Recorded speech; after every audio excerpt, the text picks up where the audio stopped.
بسم اللہ الرحمن الرحیم۔ شروع اللہ کے نام سے جو بڑا مہربان نہایت رحم والا ہے۔ آقا کریم نے صفوں کو سیدھا کرنے کی تلقین کرتے ہوئے کہا کہ مت سمجھنا کہ میں صرف آگے دیکھ رہا ہوں، میں آگے بھی دیکھ رہا ہوں، میں پیچھے بھی دیکھ رہا ہوں، تمہارے رکوعوں کو بھی دیکھ رہا ہوں اور دلوں میں پیدا ہونے والے خشوعوں کو بھی دیکھ رہا ہوں۔ یہ حضور کی نظر کا کمال ہے۔ اور حضرت عبداللہ ابن عباس رضی اللہ تعالیٰ عنہ فرماتے ہیں کان رسول اللہ صلی اللہ علیہ وآلہ وسلم یرا فی اللیل فی الظلمہ کما یرا فی النہار فی الضوء۔ حضور رات کی تاریکی میں یوں دیکھتے تھے جس طرح دن کے اجالے میں دیکھتے تھے۔ میں نہیں دیکھ سکتا، یہ دیکھو یہ روشنیاں ہیں، یہ لائٹیں لگی ہوئی ہیں اور میں یہاں سے دیکھ رہا ہوں۔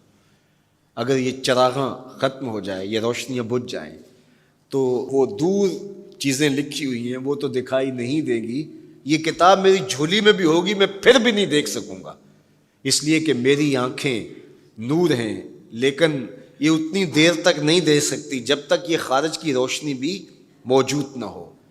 لیکن حضور سراپا نور ہیں، حضور ظلمت میں بھی دیکھتے تھے، روشنی میں بھی دیکھتے تھے۔ چونکہ میری آنکھیں ان روشنیوں کی محتاج ہیں، کائنات کی ساری روشنیاں شمس و قمر بھی میرے حضور کے محتاج ہیں، اس لیے حضور علیہ الصلوۃ والسلام شمس و قمر کی روشنی کے محتاج نہیں تھے۔ حضور کی مبارک آنکھیں جو ہیں وہ اندھیرے میں بھی دیکھتی تھیں اور حضور کی آنکھیں روشنی میں بھی دیکھتی تھیں۔ آقا کریم علیہ السلام نے ایک موقع پہ ارشاد فرمایا وَإِنَّ مَوْعَدَكُمُ الْحَوْض وَإِنِّي لَأَنظُرُ إِلَيْهِ مِن مَقَامِي هَٰذَا، بخاری مسلم باقی کتب حدیث میں موجود ہے۔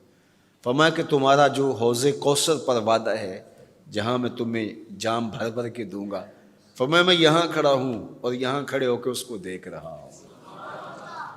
حضور یہاں کھڑے ہیں اور وہاں دیکھ رہے ہیں۔ ایک دن حضور صلاۃ الاستسقاء پڑھا رہے تھے، جب بارش نہ ہو رہی ہو تو اس کی جو نماز پڑھائی جاتی ہے اللہ کے حضور دعا کرنے کے لیے تو اس کو صلاۃ الاستسقاء کہا جاتا ہے۔ ام المومنین سیدہ عائشہ رضی اللہ تعالیٰ عنہ سے مروی ہے۔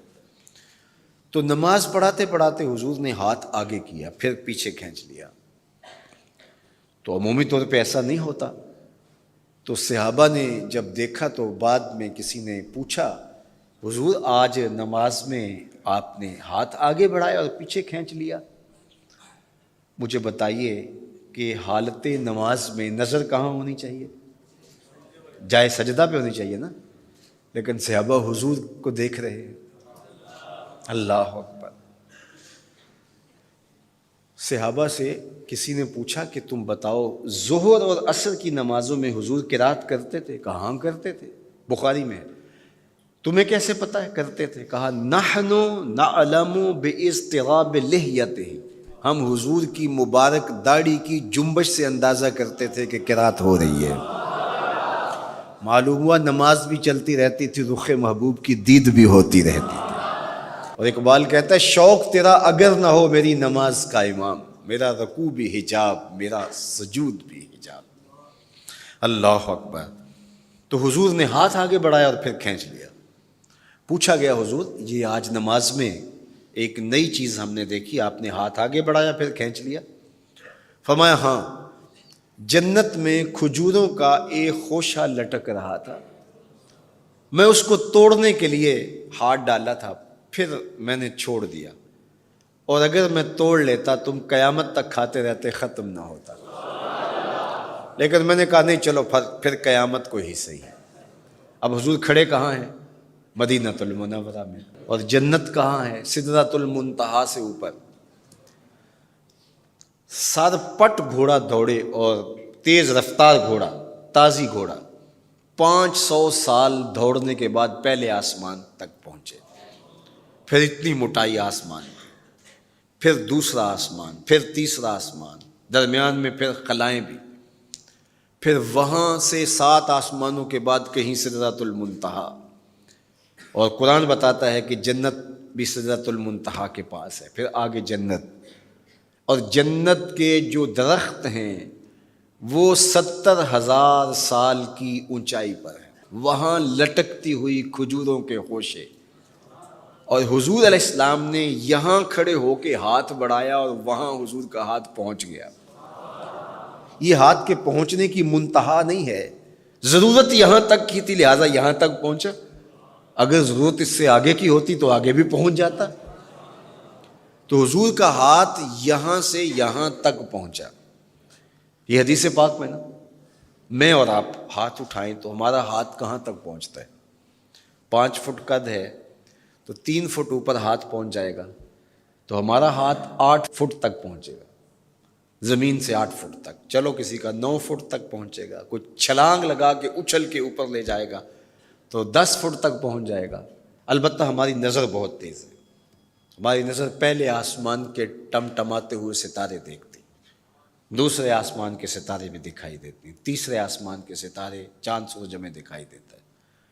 ہمارا ہاتھ 3 فٹ تک یا 10 فٹ تک پہنچتا ہے، نظر تیسرے آسمان تک پہنچتی ہے. اور جس کا ہاتھ جنت تک پہنچتا ہے اس کی نگاہ کہاں تک پہنچتی ہوگی، اس کی نظر کا کمال کیا ہوگا.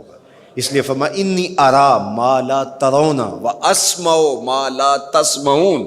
جو میں دیکھتا ہوں وہ تم نہیں دیکھتے، جو میں سنتا ہوں وہ تم نہیں سنتے.